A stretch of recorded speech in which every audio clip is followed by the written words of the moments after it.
Becoming a topper is not at all an easy and overnight process, especially if you want to crack a national competitive exam with top rank in the whole country. लाखों bright students वो exam में appear होते हैं and if you want to stand on the top of them, you must have something different than the crowd. अब 24 घंटे तो हर किसी के पास होते हैं, लेकिन जो चीज टॉपर्स को एवरेज स्टूडेंट से डिफरेंशिएट करती है वो है भैया उनका माइंड सेट कि मुझे ऑल इंडिया रैंक 1 या तो यूपीएससी या तो एम्स दिल्ली या तो आईआईटी हर हाल में चाहिए ही चाहिए, चाहे उसके लिए मुझे कितने अटेम्प्ट से क्यों ना देने पड़े, कितना ज्यादा पढ़ना पड़े, मैं पढ़ूंगा लेकिन टॉप करके ही छोड़ूंगा। पूरे इंडिया में अगर सबसे बेस्ट किसी का ब्रेन या स्टडी प्रोसेस है तो वो मेरा है एंड मेरे अलावा ये स्पॉट के लिए और कोई भी डिजर्विंग कैंडिडेट नहीं है। अब इतने भारी भारी वर्ड सुन के ऑब्वियसली आपको भी डर लग गया होगा एंड आपको लग रहा होगा कि सर क्या बकवास कर रहे हो, हम कभी अपने स्कूल में भी टॉप नहीं करते हैं और आप ऑल इंडिया में टॉप करने के सपने दिखा रहे हो। तो यस भैया, ऐसा होना स्वाभाविक है एज ए एवरेज स्टूडेंट, लेकिन मैं आपको ये भी बताना चाहता हूँ कि जो लोग ऑल इंडिया टॉप करते हैं उसमें से बहुत सारे स्टूडेंट्स ऐसे होते हैं जिन्होंने स्कूल लाइफ में कभी भी टॉप नहीं किया होता है। बस थोड़ा सा टाइम चाहिए, थोड़ा सा स्मार्ट वर्क चाहिए एंड थोड़ा सा माइंड सेट चाहिए, फिर आप भी टॉप रैंक ला सकते हो, चाहे आप किसी भी लेवल पे क्यों ना हो।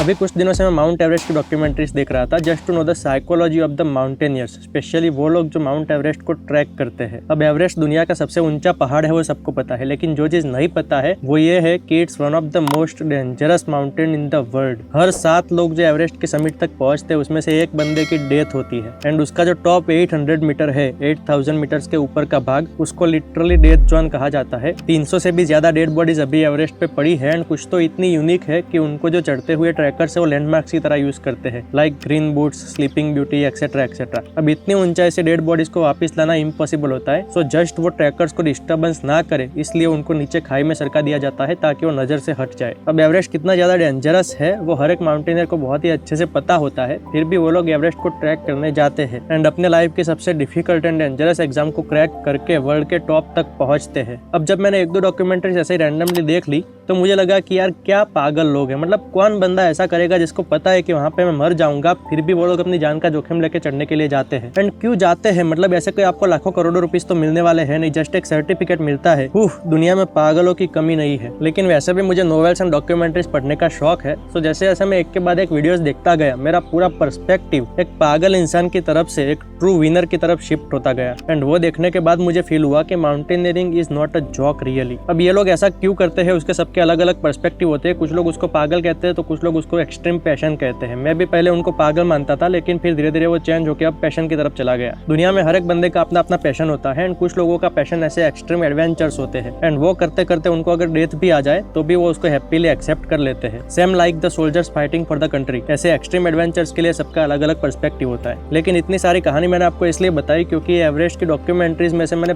5 ऐसे सॉलिड माइंडसेट के लेजेंड्स निकाले हैं जो एक विनर के पास होने ही होने चाहिए, चाहे वो एवरेस्ट का विनर हो चाहे ऑल इंडिया रैंक 1 का विनर हो। एंड अगर उसमें से एक भी क्वालिटी आपके अंदर नहीं है तो डेफिनेटली आप टॉप तक नहीं पहुंच सकते हो। Number 1, work really hard for that last 1 day and just don't rely on the luck of the last day. भैया एवरेस्ट पे जितनी भी डेथ्स हुई है उसमें से मेजोरिटी ऑफ द डेथ्स ऐसे क्लाइंबर्स की हुई है जो लोग बिना कोई प्रैक्टिस या एक्सपीरियंस से सीधा एवरेस्ट पे चढ़ने चले गए थे। अब एवरेस्ट ट्रैकिंग का कमर्शियलाइजेशन हो गया है, सो मोटा मोटा कोई भी इंसान 40-50 लाख देके एवरेस्ट पे चढ़ सकता है, फिर शो ऑफ के चलते वहां पे जाके डेथ हो जाती है। Successful summit to your top goal requires so much of physical and mental preparation. बहुत सारे माउंटेनियर्स एवरेस्ट पे चढ़ने से पहले उससे छोटे लेकिन अराउंड सेम हाइट के पहाड़ को चढ़ते हैं, प्रैक्टिस करते हैं एंड अपना पोजीशन सेट करते हैं। सेम लाइक आपको भी ग्रांड टेस्ट देने होते हैं, बहुत सारे ग्रांड टेस्ट देने होते हैं, नीट की रियल फीलिंग की तरह उसको देना होता है एंड तब जाके आप नीट का पेपर देने के लिए एलिजिबल बनते हो। 1-2-3 साल तक आपको मेहनत करनी पड़ेगी just for that last 1 day. Usain Bolt का एक फेमस क्वाट है,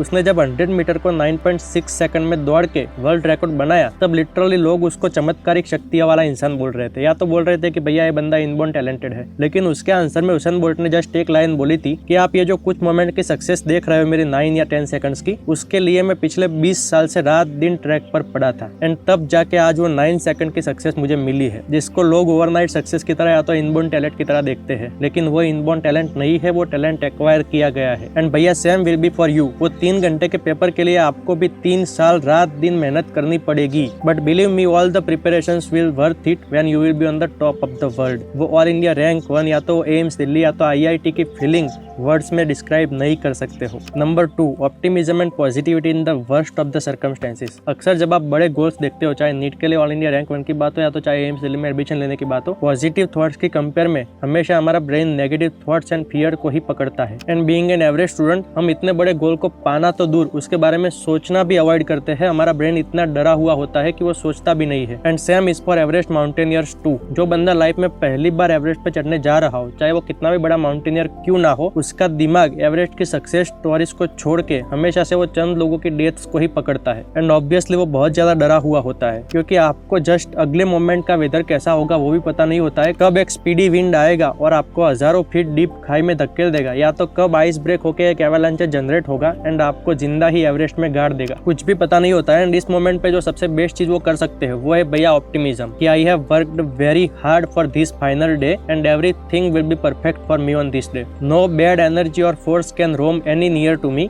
and my mind and body will work perfectly based on the final day. Even तो थोड़ा बहुत खराब वेदर भी होता है, फिर भी वो लोग हमेशा ऑप्टिमाइज होकर पॉजिटिविटी सोचते हैं कि नहीं भैया everything is good and I am going good. Basically topper से लेके एवरेज स्टूडेंट सबको नेगेटिव थॉट्स एंड फियर आता ही आता है एंड वो लोग डरते भी है। लेकिन उसका मतलब ये तो नहीं है भैया कि हम गोल देखना ही छोड़ दे, अपने सपने को चेस करना छोड़ दे। नहीं भैया, गोल तो ऑल इंडिया रैंक 1 का एम्स दिल्ली का ही रखेंगे। अगर नेगेटिव थॉट्स आते हैं तो अपने दिमाग को उल्लू बनाएंगे, पॉजिटिव थॉट्स देंगे, ऑप्टिमिज्म देंगे, लेकिन गोल की तरफ आगे बढ़ते रहेंगे। First ladder of the ice fall, pretty cool. Just a short one, spanning a little gap and a nice angle. It's a beautiful day. It's a beautiful day, a little breezy, a bit chilly in the wind, but pretty awesome. Number 3, the process will be very painful. Believe me, cracking any national entrance exam is not at all an easy journey. It's very difficult, painful and tiring journey, and not sometimes, many times you will think of giving up. लोगों के ताने, parents का pressure, toxic comments, friend के साथ competition and what not, but so is the process of every winner. फिर भी वो लोग डटे रहते हैं एंड धीरे धीरे अपनी गोल की तरफ बढ़ते जाते हैं। एंड अगर आप भी डटे रहते हो तो डेफिनेटली आज नहीं तो कल, एक नहीं तो दो नहीं तो 3 ट्राई के बाद भी आप अपने गोल तक पहुंचोगे ही पहुंचोगे। Number 4, goal oriented work. भैया हर एक माउंटेनियर जो एवरेस्ट पे चढ़ता है उसका एक ही फोकस होता है, एक ही गोल होता है, एवरेस्ट की समिट। एंड जब से वो स्टार्ट करता है तब से लेके एंड तक वो 5 या 6 दिन एवरेस्ट की समिट हमेशा से उसकी नजर में होती है। एंड सो ओनली इतनी ज्यादा difficult, tiring and painful journey होने के बावजूद वो धीरे धीरे वो समिट को देख के उसकी तरफ बढ़ता जाता है एंड उसकी तरफ पहुंचता है। सिमिलरली आपने भी अगर आपका गोल नहीं लिखा होगा, आपकी नजर के सामने आपका गोल नहीं होगा, तो आप कितना भी ज्यादा हार्ड वर्क कर लो, आप अपने गोल तक नहीं पहुंच पाओगे। एंड बिलीव मी, आप हार्ड वर्क कर ही नहीं पाओगे पहली बात। सो ऑल इंडिया रैंक 1 या एम्स दिल्ली या यूपीएससी या आईआईटी, जो भी आपका गोल है उसको सिर्फ देखना नहीं है, उसको लिखना है।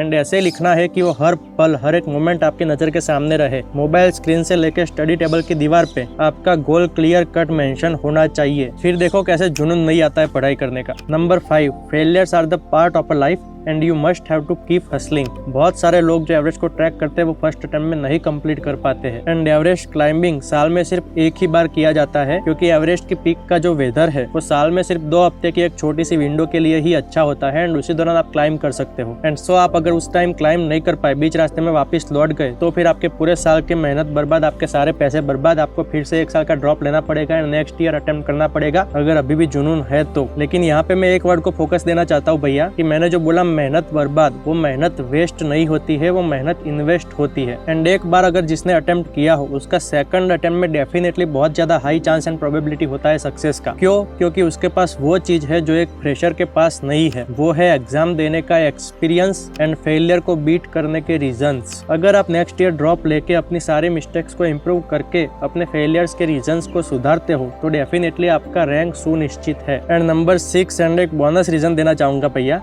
कि ये जो माइंडसेट चेंज का जो प्रोसेस है उसको आप स्पीडी बनाना चाहते हो तो चैनल को सब्सक्राइब कर सकते हो। इससे भी ज्यादा practical and real life motivation से भरे हुए वीडियोस हर बार मैं देता रहता हूँ। एंड अगर आप मेरे साथ ये मिशन में जुड़ते हो तो डेफिनेटली आपका लॉन्ग टर्म पे सक्सेस आना गारंटेड है। अगर अभी भी आपका माइंडसेट चेंज नहीं हो रहा है तो ये वीडियो देखो, वरना नया वीडियो देखना जो किसके साथ रिलेटेड है। बार बार मेरे वीडियोस को देखने लगे आपका बहुत बहुत धन्यवाद। मिलते हैं नए वीडियो में और भी ज्यादा एनर्जी के साथ।